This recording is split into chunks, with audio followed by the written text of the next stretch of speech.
Welcome to Martini Time and following the Dharma Trail. Last night, excuse me, that's better.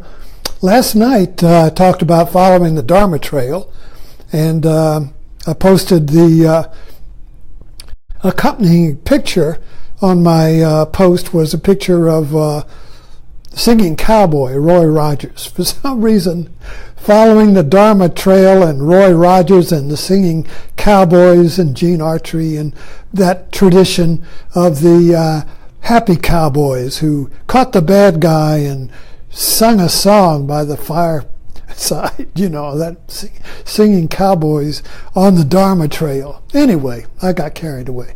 So the title of this talk is Life is a Roller Coaster. And so I get into these the conversations on Facebook, and usually they get started by I see a video of something, video clip, YouTube, and I see a video metaphor. I see a metaphor. And of course nobody understands what a metaphor is, and Joseph Campbell spent his whole life trying to explain it, and I try to explain it because I'm still understanding what it is. But so anyway, I get into sometimes extended conversations basically because people don't understand the way I see things. And so, usually we divide communication into two groups.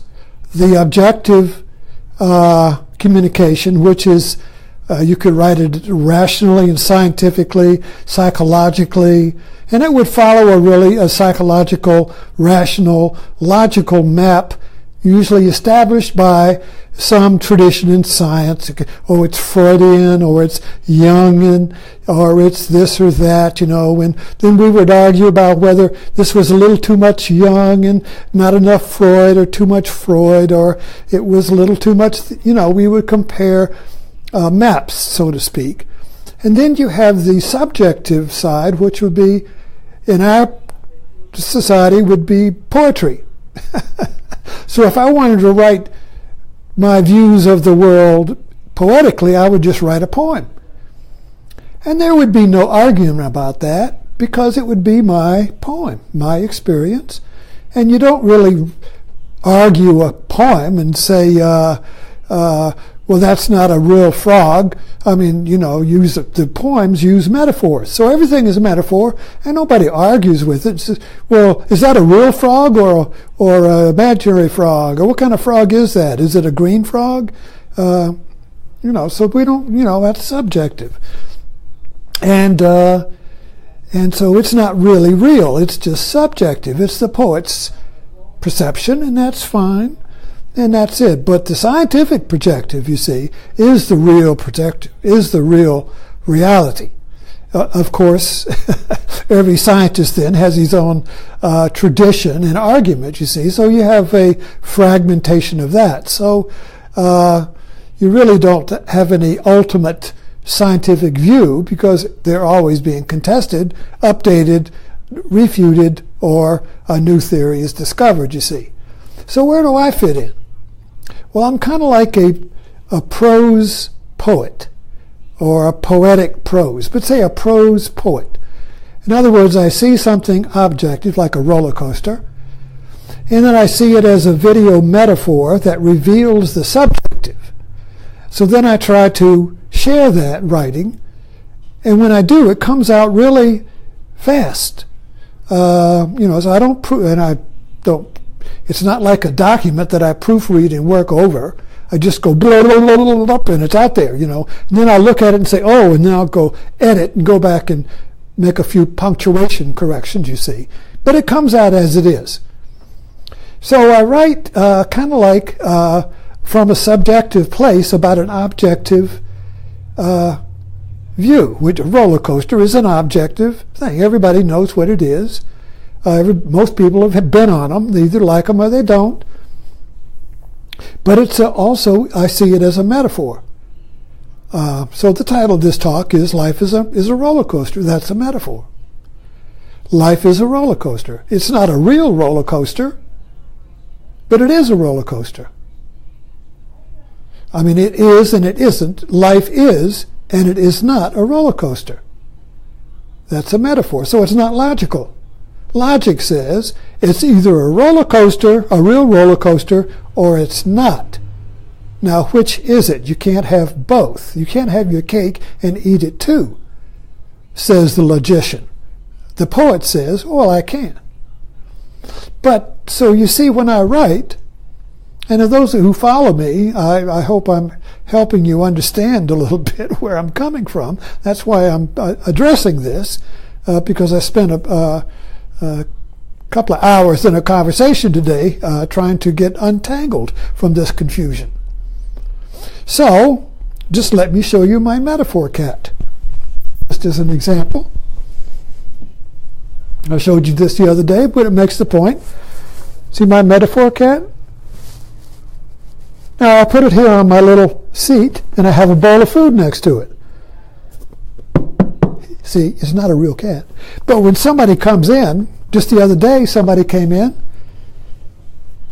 and reached down to pet it. It thought it was a real cat, see? So it's a metaphor cat. In his perception, it was real, but then it's not a real cat. But so it is real, it is. When he saw that, it was a real cat. And when he petted it and it was hollow, it was not a cat, you see. So, you know, that's the metaphor is that it is an example, a fun example, of how metaphors work. At the moment of his perception, it was real. It was a real cat. But then he tapped it, and it was not real. Okay, so, well, let's see where I can go with that. It reminds me of Schrodinger's cat, you know, the quantum physics theory, or puzzle. You know, when there is a cat in a box with a radioactive pill, nobody knows when it goes off. So the quantum says that until you open the box to see whether it's alive or dead, it is potentially alive and dead. It is potentially both. But then when you open the box, it's either going to be alive or dead. And there's no way to know which one it is until you open the box of perception. So the cat was alive. It was pure potential. It was alive. But then he saw it was not alive. So there were two contradictory realities here. When you perceive something, there's a famous story in yoga, you know, where somebody sees a snake coiled up in the front of his yard and he refuses to go out of the house because there's a coiled cobra sitting out there. And his friend says, come on out. He says, no, there's a snake. So he says, look, and he kicks it. It's a rope. Oh. Now, the snake, it was a snake. Now it's not a snake, you see. So the metaphor kind of like brings these two together and holds the tension as potential. It is, it holds, it is a cat, it is not a cat. It holds the potential there. And when a metaphor, now, all right, let's take another example. All right, so this battery is an example of a metaphor. Now the battery has a positive and a negative pole. It holds these two contradictions, impossible views or states or ideas together as potential. So if you stick this in a flashlight, that potential turns on the light. So a metaphor in poetry, in art, holds two contradictions together as one that is two. The metaphor holds them together, and that creates free energy to use. All right, so let's get back to the roller coaster. Are you staying with me here? The roller coaster as metaphor contains opposites. Now the the two opposites that the two contradictions that it contains is I'm alive and I'm dead. So when you go on a roller coaster and it goes up, in other words, first of all, the roller coaster comes by the platform and you choose to get on it. But once you get on it, you can't get off. You have to surrender to the roller coaster. So the roller coaster goes, and it usually goes up, slowly up, and you have building in expectation. You're getting to the top. You're getting to the top. And then it gets up, up, up, and then it goes, ooh, and it goes straight down. Ooh, and the body says, I'm dead. I'm going to die. Of course, the mind says, I'm on a roller coaster. So the mind is suspended, and you get to enjoy the living body. See, the body just comes when it's close to death. If somebody swerves at you when you're driving, and you're getting the hell out of the way, you're very much alive. You're not daydreaming. You're not thinking about your taxes. You're not listening to music. You're a wong right there. And then after it passes, your thinking mind comes back in. Wow, we almost got wrecked. We almost died, you see. So the roller coaster kind of simulates that. It simulates that near-death experience. So you get the rush of adrenaline, and you get the rush of being close to death, which is being very alive. And you get to come through it. You come out of the drops. Whoa, wow. And then it takes you on another one, another loop, Whoa. And so then you go through a series of near-death experiences. Whoa, whoa, whoa. It's kind of like being whipped around by King Kong. Somebody's got you and is whipping you around, you see. So there's a surrender to something greater than you. It's a spiritual experience. There's a surrender. You can't get out of the car. You can't say, wait, I'm sick, stop. You see, you have to surrender to it. And it's going to do to you what it wants, you see. It's a very feminine experience in the sense that the woman surrenders to the man and lets him do what he wants to do. In the sense that, will he make me pregnant or not? What does he want to do? You see, I surrender. So it's we're all feminine, male and female. So we all like to practice and experience that surrender. You see. So that's a practice of surrender. And it's a practice of surrendering to death. So, now that's what I mean. It's not just, say, now if it were just a objective thing, I would say, well, the roller coaster is made out of metal, and it's got this frame, and it's got a little, it's done by hooks and things, and it's got this design, and I can lay out a diagram of what the roller coaster is. But that does nothing to explain the subjective experience of the roller coaster in relationship to life in general. So our experience on the roller coaster is not isolated into that, you see. It is a general experience of life itself that we pay to experience on the roller coaster.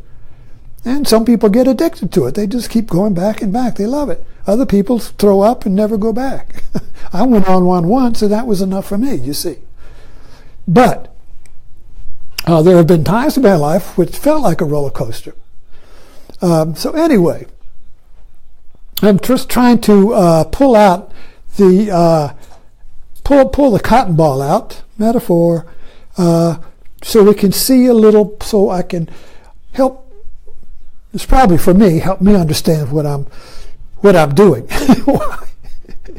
what I'm trying to communicate. You see, is a view of the world that includes the subjective and object together. You see, like a prose poem.